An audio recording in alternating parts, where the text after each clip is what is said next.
There's a psychologist named Diane Langberg. She says that trauma is the next mission field. I think as we understand what trauma is, we've got to let it inform how not just trauma education, but trauma-informed ministry means that we take an awareness of what trauma does to who we are as people, and we take that into how we get into the trenches of life with people as we shepherd them. Welcome to the Believe Again podcast powered by Parable Bookkeeping and Accounting with your hosts, Josh and Amy Roberie. On this show, we discuss the challenges and triumphs of life and ministry, offering hope and practical insights for pastors and leaders everywhere. Our goal is to explore the heart of what it means to believe again and lead well in every season of ministry. Today, we're discussing a crucial topic that affects more people in our congregations than we might realize: trauma. Trauma isn't just a past experience. It impacts how people see God, themselves, and the world around them. As church leaders, understanding trauma-informed ministry could be the key to helping people heal and experience the hope and wholeness found in Christ. We hope you lean in as we explore what it means to create safe, compassionate spaces for everyone, no matter their story.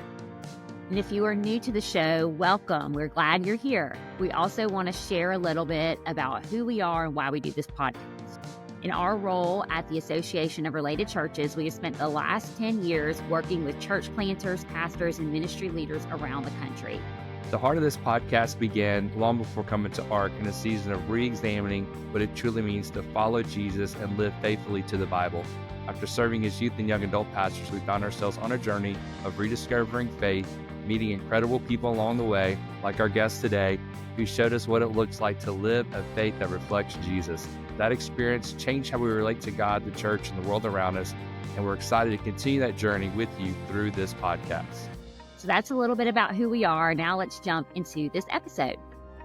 Dr. Andy Yarborough is a licensed psychologist and co-founder of The Well Clinic, where he and his wife, Melody, provide comprehensive care that integrates emotional, spiritual, and relational well-being. Based in Baton Rouge, Louisiana, Dr. Yarborough specializes in trauma-informed, growth-oriented care, actively supports pastors and church leaders in spiritual formation and leadership development. When he's not working, he enjoys time with his family, travel, coffee, and music. All right, Andy, welcome to this episode. Hey, good to be here, man. It's an honor. Thank you for having me.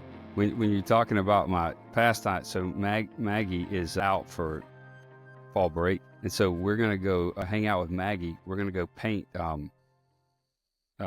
coasters at this place and drink coffee. So I'm gonna go do a couple of the things this afternoon that I enjoy. Well, I love that. I love painting, and I love painting with my kids, even though when I paint with my kids, I don't do much painting. I do more supervising. Yeah. I'm gonna do more coffee drinking. Yeah. Gracie, our 8-year-old, who's about to be 9 next week, she's getting better though. She won a district award last year for her art. Oh, come on. Yeah, so the pressure's on for her to do something else. But I think she's only painted one painting since then, so who knows? We'll just do it for fun. That's cool, man. I got to see some of that when we get a chance. Yeah. Well, I'll probably show it off, so I would love to show it to you. Yeah, very good. Well, we're excited to have you on today. You're one of the only people to be a 2-time guest. Since the last time you were on, you have started your own podcast. How's that podcast going? It's going well. It's called My Well Lab. The idea obviously is wellness, but the well was a place where the lady in John 4 met Jesus and left with something she didn't even know she needed.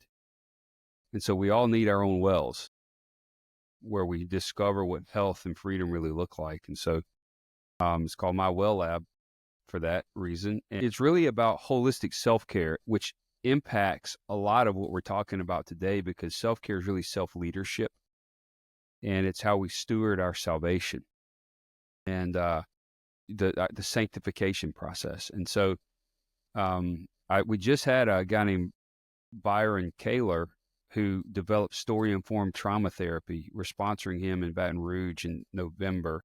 And so it's brand new that just came out with Byron, and I would recommend that people go listen to it. Byron he's a believer, does a lot with Christians and churches and missionaries. And I mean, you talk about being trauma informed. Our story is crucial to understanding trauma, because trauma disintegrates us. I know we're going to talk about this. So trauma exists in isolated pockets in our brain and our body and our souls. And so understanding our story is really important. So that was the most recent one. So it's going well. Great. Thank you for asking. Yeah, well, that'll be a good additional episode for people to listen to in tandem with this one. And we have done some recordings on depression, anxiety, gaining traction in it. And Amy and I keep talking about trauma, and we're like, let's just bring an expert on here and talk about trauma-informed ministry. And so that's when we reach out to you, and we're so glad to have you on here to help us navigate that. Thank you. Let me say this to you, because as we get into this conversation, it can feel overwhelming. I feel overwhelmed with this. When you start talking about trauma-informed ministry and understanding trauma, I am a trauma-informed clinical psychologist, and I can feel overwhelmed with this. It's like the more I learn, the more I don't feel like the expert, But there's a part I think that it's important for pastors and leaders to hear, that it is overwhelming. That's what trauma does. And so the more that we learn, we can integrate it into how we love and serve people. And it's okay to feel the overwhelm, because that gives us a taste of what people who have experienced trauma live with. And at the same time, continue to lean in to do the best that we can to understand and walk with people. So, Well, Andy, let's start there with our first question. For so many people listening to this podcast, they may be completely unfamiliar with an idea around what trauma-informed ministry could look like. So could you explain what trauma-informed ministry is and why it would be important for churches and pastors to understand? yeah, there's a psychologist named Diane Langberg, and she says that trauma is the next mission field. I think as we understand what trauma is, we've got to let it inform how, not just trauma education, but trauma-informed ministry means that we take an awareness of what trauma does to who we are as people, and we take that into how we get into the trenches of life with people as we shepherd them. And it needs to be integrated into a discipleship process. And so, but trauma, let's talk about what trauma is, what it actually is, because it's a buzzword right now, right? Everybody's using the word trauma. And there is a subjective component to what trauma is, but in essence, trauma is any experience that we have that disrupts or dysregulates our sense of safety. A lot of times it can feel like we're going to die, but it doesn't have to be just that. It could feel like an existential death, a traumatic experience of the loss of a loved one, or seeing someone pass away, or so trauma is anything that destabilizes our sense of safety and security.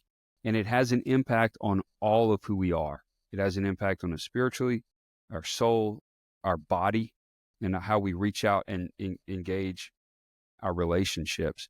And I think what a trauma-informed approach does is it starts to understand how that destabilization impacts each of those areas, particularly the body. It wreaks havoc in the body. And because it wreaks havoc in the body, we will often perpetuate trauma in an attempt to get authority over it, all the while re-traumatizing ourselves. Or we'll just avoid it altogether and perpetuate the fear itself. And so understanding what it does to the body and how that impacts people's behavior is going to be really, really, really important. So can I walk you through just a few of those? Yes, absolutely. So the amygdala is the alarm system for the brain.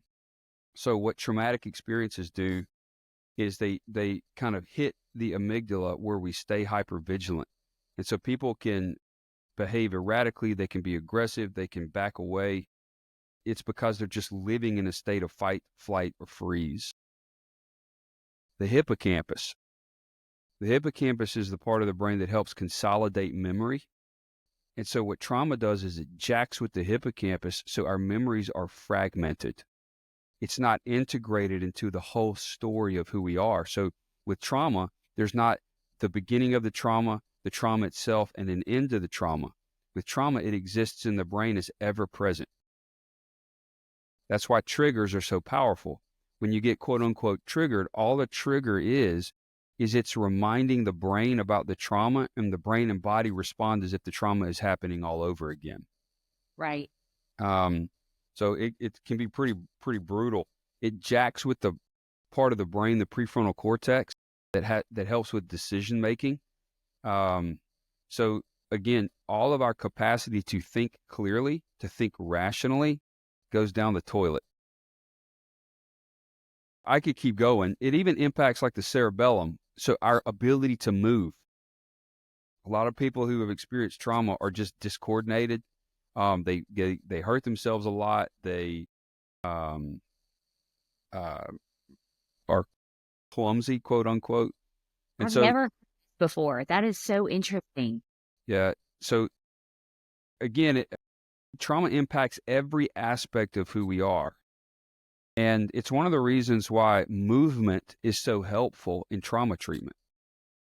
It's one of the reasons why moving in worship, swaying back and forth, raising your hands, clapping, can be so helpful for the body to heal. So, and you can have events of trauma that are one time only, right? Like a car wreck or a natural disaster. And you could have what we call developmental trauma, where it's been childhood abuse or neglect as you're developing. That is brutal. All trauma is important to pay attention to, anything that destabilizes us. But when there's developmental trauma, it impacts how we think and see the world. And even spiritually, one of the reasons that holistic discipleship is so important with this is there's something called the God image, your God concept and your God image. The God concept is what we understand about God theologically. But your God image or your God representation is what you emotionally believe about God. And what we find is when people first get saved, if they've experienced trauma, especially at the hands of a loved one, they will see God as a compensatory attachment figure, meaning God is amazing, he's loving, but over time, he becomes a corresponding attachment figure where we start to experience God in the same way that we experienced our abusive caregivers, our Wow. neglectful caregivers. Wow. And so understanding in discipleship that it's not just about people reading the word, that is very, very important. The Bible equips us, but it doesn't empower us. The Holy Spirit empowers us in teaching people how to be with God, to spend time with him, and allow the Spirit to literally transform us from the inside out is wrapped up in a model of discipleship that is really, really important. And that trauma-informed approach is pretty crucial. So understanding that trauma impacts all of who we are and that we're going to get in the trenches of life with people is what it means to be, from that perspective, is a trauma-informed approach to ministry. When you were talking about that, I was thinking theologically, how does trauma fit into our lives and our beliefs as pastors and ministers? And you mentioned something that I had never really considered until recently, and that is we have orthodoxy, what we believe, orthopraxy, how we Yes. live those beliefs out. So right believing, right actions, and then there's orthopathy, Yes. right feelings. And I think that's the area where pastors kind of struggle to help people navigate, because I think they have trouble navigating themselves and understanding their own feelings and how to handle that. And trauma can really, make all that more complicated and worse. So how can pastors and church leaders become more aware of the impact trauma has on individuals within their congregation? Well, from a broader perspective, that discipleship process is crucial. And understanding that we engage God with our heads, our hands, and our hearts, or our thought life, our behavioral tendencies, and our emotional life, and our body. When you understand that, the first thing I think pastors can do is start to move towards educating themselves. I think a lot of pastors right now do a lot of educational work theologically and from a organizational leadership perspective. Yes. But we are not training ourselves well in soul care, in what it really means to be formed spiritually. And ARC is we've talked about this. We've been in meetings recently with ARC. We're doing work with ARC, integrating well-being and holistic self-care as a core strategy for church planters to be healthy and actually integrate that well-being for sustainable long-term ministry before they ever even launch the church. That's right. We're having these conversations now with ARC, and a lot of the missions organizations and churches I work with, we're starting to lean in and do this training, not just with the lead pastors, but with the teams to be able to minister from this place of health. So the very first thing is, I think, educating ourselves. The second thing is fostering curiosity. Instead of going, what's wrong with that person? We start asking, what has that person been through? We start getting curious that if somebody's acting crazy, maybe it's for a reason. That's really helped me understanding that, because I'm very much a justice person. And so I realize, like, in my life, like, a lot of times I want to put people in their place more than lift them up out of the place they are in. You know what I'm saying? And so I want them to do right. I want them to be held accountable, which I think are all parts of an aspect of who God is. But when Amy got involved with people who were going through trauma through her work that she was doing in Baton Rouge before we moved here to ARC, I began to look at people with trauma in a new light. And now when I see someone having a reaction that's too strong, or they kind of fly off the handle, or they do something that's uncomfortable, my reaction isn't now to put them in their place. An alarm goes off. This is someone that's gone through trauma, or possibly has gone through trauma, and how can I relieve their pain? Yeah. Well, at the least, it's somebody that has not been developing in an emotionally healthy way. And if we can get curious about what has this person been through, we all have parts. We have parts that are healthy. We have parts that aren't healthy. And sanctification is about all of our parts becoming more and more and more like Christ and integrating into a whole person. Good. That's sanctification. And we see that biblically. So I instead of like, what is wrong with them, getting curious about, man, I wonder what this person has gone through, where their reaction is happening right now. And so when we go into, it helps us not personalize things. And that's hard, because when people stab you in the back, when they lie about you, when they say things about you, it's like, man, they're, we call it a, spirit of Jezebel or whatever, or call it pride. That's a, and I'm not saying it's not either or both of those. I just think we need to do a better job of getting curious about the sheep that we're called to shepherd. Not just training to be a better communicator and a better organizational leader, but to be able to train and put our hands in the soil of real pain and shepherd people through that. The third way that this happens is we do our own work. Yes. It's hard to walk people and shepherd people through the trenches if you are unwilling to go into your own trenches. If you're unwilling, it's one thing to talk about gardening. It's another to experience it and talk about it, because you know what the soil feels like. I grew up milking cows. We can talk all day long about the theories of good old cow milking. But but when you've milked a cow and you worked on a dairy farm, knowing what that's a different kind of knowledge. And it's not that the head knowledge is bad. It's just that you often lack the grace needed when you aren't willing to do the work, and we will fall back on pseudo-spiritual behavioral recommendations. Oh, just read your Bible and pray more. Well, yes, we need to be doing that. Absolutely, we need those disciplines, but there's a deeper component to that, a greater level of grace and long suffering, and those are the things: education, curiosity, and doing our own work. At Parable, they believe in supporting pastors beyond just accounting. That's why their mission is not about the accounting and financial services they offer, but about helping you place every dollar on mission, telling the story of His kingdom. Parable lives that mission out every day by offering free resources to help you lead well and stay refreshed. From sponsoring pastors on wellness retreats to bringing you the Believe Again podcast, Parable is here to invest in your spiritual and financial well-being. Parable is not just about numbers, but about nurturing your heart and the heart of your ministry. Visit liveyourparable.com/believeagain to explore the free resources and see how they can serve you. Right now, Parable is offering 25% off onboarding fees exclusively for Believe Again listeners. So connect with them today.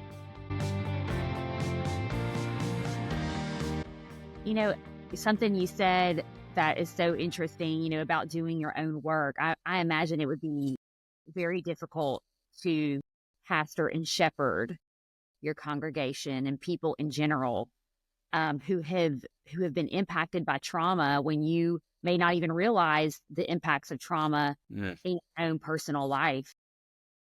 I'm so glad that that's something that you brought up there for pastors to do their own work, and even for them to have an awareness that they have themselves been impacted by trauma. So our next question, Andy, what are some common signs of unresolved trauma that pastors might observe in their ministry settings, or maybe they're even observing in their own lives and themselves, and how can they respond in a compassionate and informed way?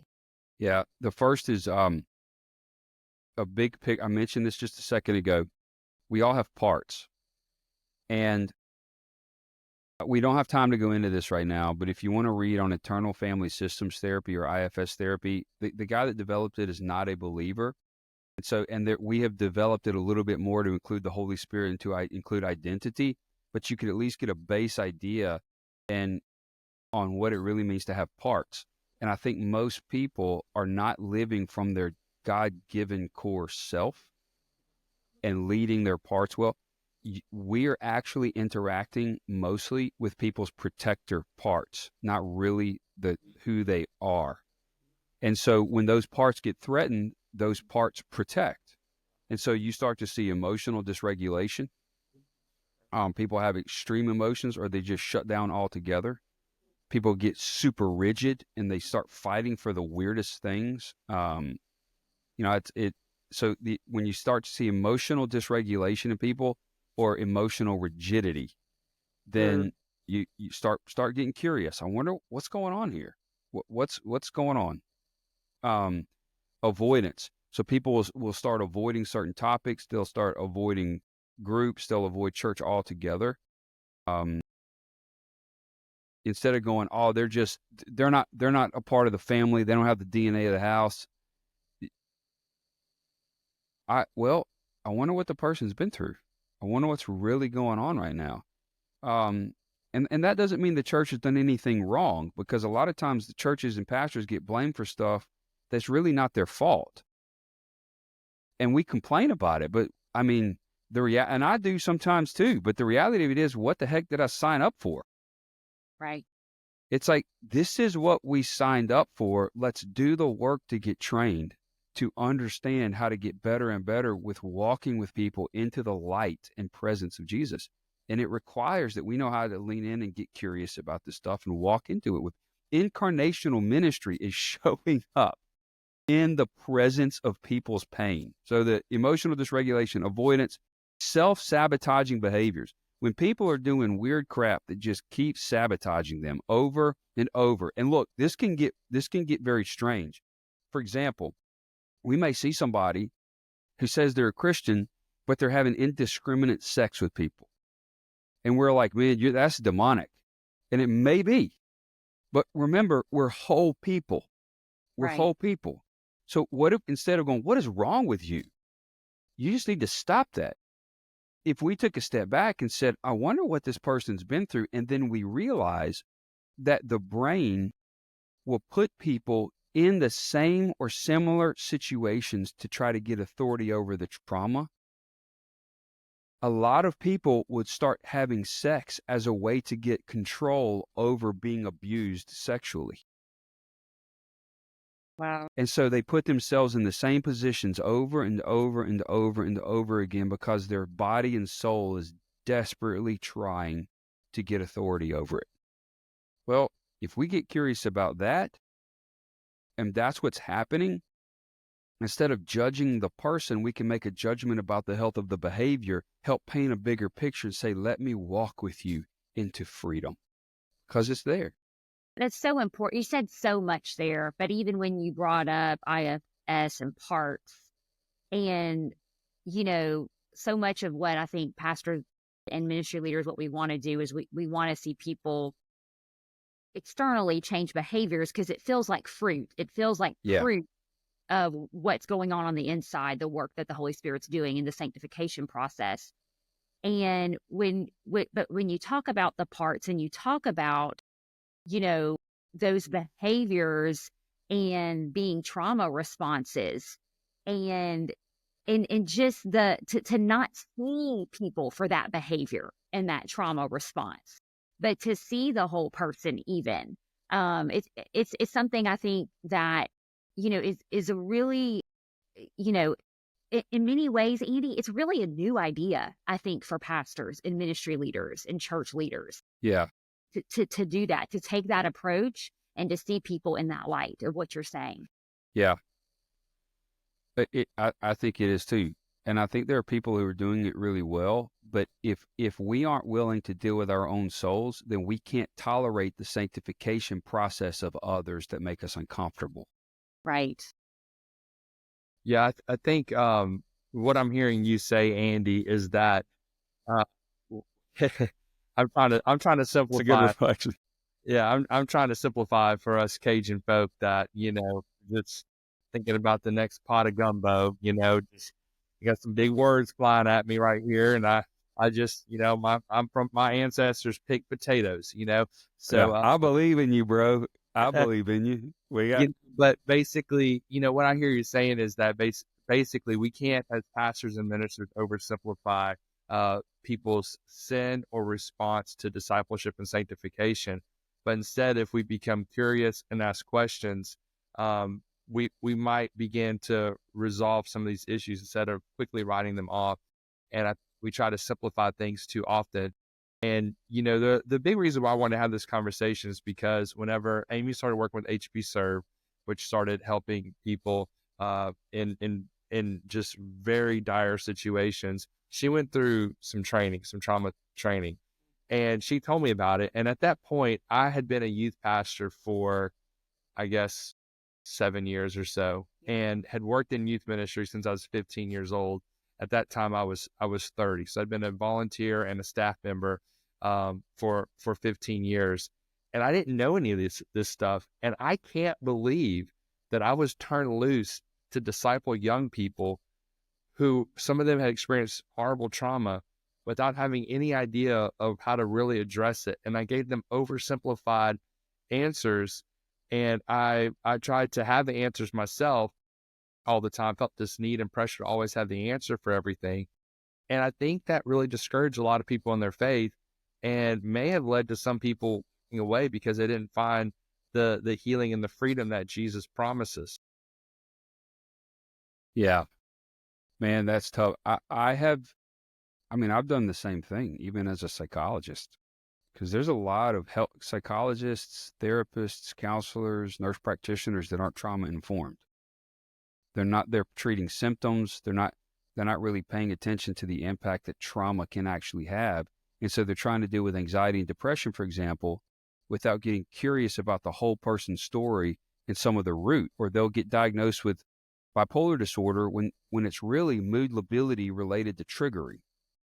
I think some of that in our church culture, we get the sense that, man, I'm called to do this. I need to be doing this now.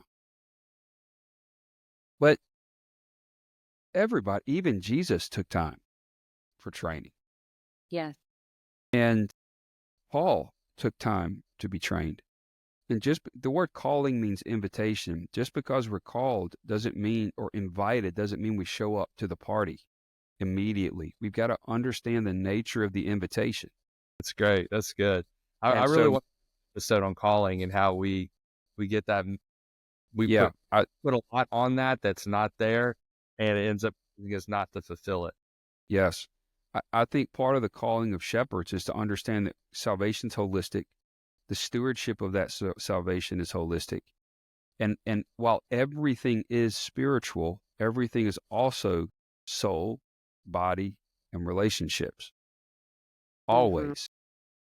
And so to say that, to disregard psychological interventions and only prescribe spiritual solutions is a misunderstanding of who we've been created to be by God and what God really wants to do in the discipleship, in the formation process. I think John Mark Comer is doing an excellent job with understanding and talking about discipleship from a holistic perspective. He uses a lot of the same language that you used earlier, Josh, the orthodoxy, orthopraxy, orthopathy, head, hands, heart, the embodiment of the formation discipleship process. He calls it apprenticeship. But um, I, I think what I am trying to communicate to pastors, and look, to colleges, to Bible schools, is we're not trying to train psychologists. We're just trying to train holistically minded next generation pastoral leadership to know how to ask the right kinds of questions. And as we train, it helps people do the work for themselves first. That's good. Langberg has a devotion, in our lives first. Right. That's This right. has to start in our lives first. And so, anyway, so important. So key, Andy. And I would say, in my own spiritual journey, that when I had an opportunity 4 or 5 years ago to really receive some intensive therapy, a week-long intensive therapy, and go away, and the focus of it was so funny and comical when I look back on it now, because the whole focus of it was any trauma, healing childhood trauma from 0 to 18. And I kept telling him, I'm like, all my trauma happened after 18. And, I'm like, if I've had any trauma, but it was all after 18. And I'm like, there's nothing there 0 to 18. And so little did I know, though, that there actually was so much that God did in my heart and in my life. And while it may not be trauma in comparison to an abusing, neglectful type childhood that might be on an extreme, there was still trauma there that shaped me. Yeah. And you brought up John Mark Comer, and I've listened to a lot of his stuff, read some of his books, and I think it's interesting to watch his journey too. And I think it's come out of what he's doing now, out of his own journey of doing his own work and in his own life. So my next question for you, it's going to be, practical, what are practical steps that churches and pastors can take to create safer environments that would support those who need healing, who have experienced trauma? And I guess I'm wondering too, if that really begins practically with, as leaders, us being reflective at ourselves first. Yes, it has to start with us, because what it does is that begins to birth the core of what Henry Nouwen talks about, hospitality, a true hospitality where we create a safe place with our presence where people can heal and grow. And I want to tear up saying this. There is a power to a ministry of presence where because we don't know how to steward presence with God, presence with ourselves, solitude, we jump right to a ministry of practice. That's But good. a trauma-informed ministry knows how to just show up and be present with people, because we're all in a lifelong sanctification journey. And, well, we're not excusing sin. I've had people be like, oh, dude, you're just excusing sin. You need to call it for what it is. I'm like, I'm not. Yes, I agree. But we are not meant to represent Jesus' second coming. We can warn about it. We're meant to represent his first coming. I came to seek and save those who are lost. And we leave the judgment piece up to him. Now, we do make judgments about what's healthy and not healthy, what's sin, Yes, but creating that safe space where people can come in, we can hold the tension of our sanctification, their sanctification, and we prevent comparison.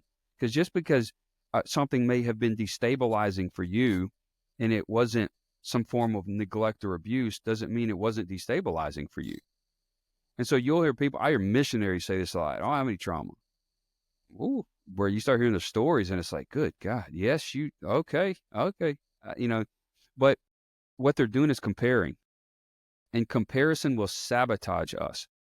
When I think it's Peter, when he goes, he looks over, he goes, well, what about him? What about John?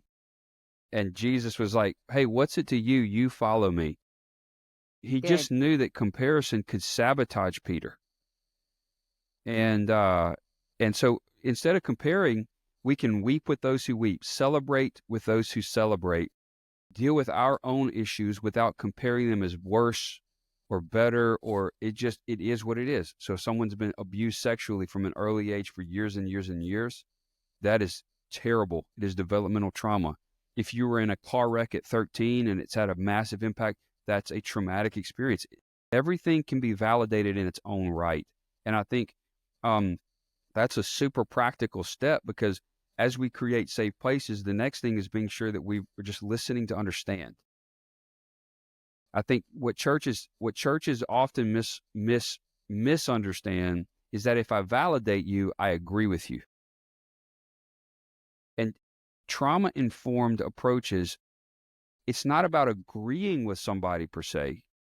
It's about just validating the reality of their experiences. And then what you do is you equip leaders, and you start the training that the pastor gets, the executive leaders get, you start dripping into the shepherding culture of your church. So however you train your small group leaders, you start dripping this training in. You give them opportunities to practice. You invite them into the formation and discipleship or apprenticeship of this thing.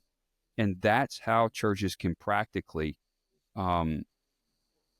move towards implementing a trauma-informed approach. When you talked about validating feelings, there's a psychologist I've followed for now 4 or 5 years. And her focus, why I follow her, is about parenting. And she talks a lot about as a lot of what she does parenting, but she's speaking like from a mom's perspective. So she's bringing in her real life mom experiences. And what's her name? Her name is Dr. Becky. I forget her last name. Okay. She has a podcast and all of that. Not a believer, so I'm not trying to promote her or anything like that. But again, what's been so helpful for me, it's been helpful in my parenting, but really it's been helpful to understand myself in how when I lose my temper with my daughters, when I, don't have good boundaries with them, that it's everything to do with me and really nothing to do with them. But she talks about that validating their feelings so much. And for instance, she always brings this example, like if it's time for the electronics to be put away, the iPad, the TV, whatever it is, the video games, and you go and you say, hey, little Johnny, 5 minutes from now, we're going to put up the iPad for the night. And he's like, I don't want to. You're like, in 5 minutes, we're going to put it up. And then you come back and you're like, okay, the 5 minutes is up. It's time to put up the iPad. And he pitches a fit, or he yells, he throws it, he's angry. And she always talks about how, as a parent, and the boundaries approach that she takes with it is you are allowed to be upset about this. I understand, like, what you're doing wrong is not that you're angry. Like, man, when I'm like, she's like, remember how it feels, or even when it feels as an adult, you're in the middle of doing something you really love, and it ends abruptly. Yeah. And you don't want it to end. Like, you feel bad about it. And she's so validate that feeling, like, hey, I know you want more iPad time, but we're going to put it up. And so she talks about that boundary, how parents cross their children's boundaries by trying to control how they feel.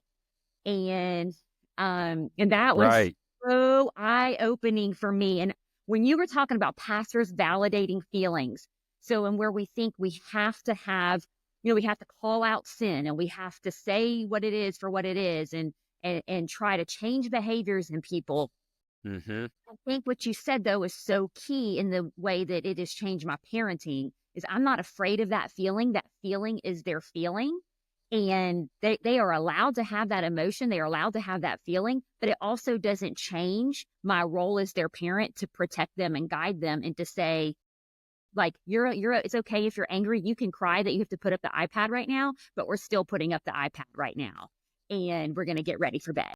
And so it doesn't change what I do, but I'm also not mad at them. And I don't lose my temper. I don't try to control and change their feeling. I let them have their feeling. And she talks about so much how, for whatever reason, and this, I really saw this in me, and I think it could be some pastors and church leaders, that child having those feelings, those emotions of tears, of pitching a fit, or maybe, a meltdown or a tantrum that might be happening, or the child gets angry, that I was uncomfortable with those feelings. Something about that emotion was causing dysregulation in my own emotions. And the best thing that I could do was try to squash it and Yes. try to, you can't feel that, or you can't do that, or, now you're punished because you're crying about this. And so that was eye-opening for me as I'm thinking about this playing out in spiritual formation and discipleship as Yes. we're bringing and leading people. And so I didn't mean to go off on a trail there, but it really clicked something for me in what you just said about that with validating feelings. I'm glad you made the connection. It's an important one. Yeah. I thought of it a little different way. I think that's really important what you said, and that's one way to apply what Andy said. I thought about, how you mentioned people say, oh, you got to call out the sin. You're excusing sin by bringing in these practices. And really, like, I think I could compare that to if you do landscaping. We say I garden. I don't really garden. I don't grow tomatoes. I really landscape. And I'm in the yard, and I just wish everyone would get out in their yard and pull some weeds, because I feel like pulling weeds has taught me so much about my soul and spiritual formation. Every time I'm out there, I'm like amazed by how the weeds grow and the plants don't, and sometimes the plants do, and what causes that. And there's just so many parallels. It's Yeah. just amazing. But when I think when people are always trying to just address the sin, it's like taking a weed eater and like cutting the top of the weed off. You just need to cut that weed off. Just need to cut that weed off. And what you're talking about is doing the dirty work, which is bending over, getting on your knees at the level of the plant, pulling back the grass around it, the landscaping around it, and digging up the root without removing the other plants around it, so that the good things can flourish and the part that's damaging can be removed. And that takes a lot more patience and understanding. I think that's what Jesus did. And it's a lot harder, and it's a lot easier just to say, oh, well, that's sin, just cut it off. Yeah. And it's not that simple all the time. Now, and I would say for most people, like the majority of sins are easy to do that. The majority of things are, and there should be an immediate outward sign. But for those things that are lingering, you might need to get on your knees and get in dirt a little bit. Yeah. Well, and I think I think we think often, because we're not doing the work ourselves, I think that we think, oh, justification solves everyone's sin problem. Mm. And in terms of relationship with God, it does. But in terms of sanctification, I think so much of the reason that God takes time to deal with things in the soul is that he cares more about the presence of our authority than the absence of the struggle. So if he just did a miracle, that's amazing. But we even see in the scriptures, God did miracles for people and they didn't steward the miracle. They weren't even grateful for the miracle. Miracles don't necessarily change people. Sanctification changes people. And so I am grateful for miracles. I love miracles. I want miracles to happen, but miracles don't sanctify us. And so we've just left so much of this out. And when you think about like how this connects to like outreach and discipleship. Let's wrap up with that final thought. How does trauma-informed ministry connect to the broader mission of the church as our final thought? Well, so everything that we've talked about impacts how we do a few things. It impacts how we serve others, how we reach out, realizing that, man, people, I'm not excusing a behavior, but I can get in there and serve people. I can serve my community. What does that look like? My eyes are always open for little ways to serve and love people well. As that happens, I'm able to share my testimony, which is my story. Testimonies integrate identity. Let me say that again. Trauma disintegrates identity. Testimonies integrate identity. They're a core part of our growth as believers because it tells our story. And again, Byron Kaler's work, Kehler, is, I think he's doing an amazing job with the story-informed trauma therapy. And what happens as we serve and share, we have invitations. We give people invitation to whatever. I'm not trying to control people. It's an invitation to consider a different way. It's an invitation to be in relationship with Jesus. It's an invitation to consider that what you're doing may be destroying you. And maybe there's a better way. It's an invitation.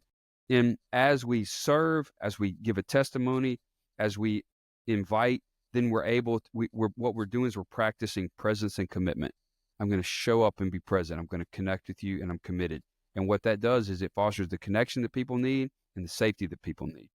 You mentioned that there's we left so much on the table, and that's why Andy has a podcast. Make sure to go follow him. You can get this every time I have a conversation with Andy. I feel like there's more we can go into. Well, that about wraps it up. Thank you for having me, guys. Yeah, we're glad to have you. How can people continue to follow you and stay in touch with you? My Well Lab is my podcast. My Instagram is Dr. Andy Yarbrough. We just changed it. It was my wellcode.life, but Right. that was confusing. And so it's Dr. Andy Yarbrough. And look, we've got resources. Rhythms is, if you've got nine or less people on your team, Rhythms is $250 a month for the whole team. And so if you're interested in figuring out what the heck I'm talking about, go to myrhythms.life. It's a resource to help foster well-being and holistic self-care, self-leadership. Those are great ways to stay connected.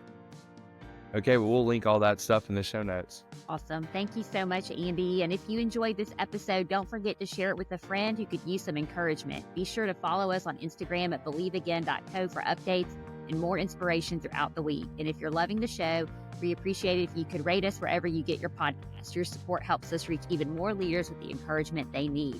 Thanks for joining us on this episode of the Believe Again podcast powered by Parable. We want to thank our sponsor, Parable Church Accounting, Bookkeeping, and Strategic Services. Parable helps you place every dollar on a mission, telling the story of his kingdom. Find out more at liveyourparable.com/believeagain, and make sure you let them know you heard about them from Believe Again, and you will get 25% off of your onboarding fees. Until next time, keep believing and leading strong.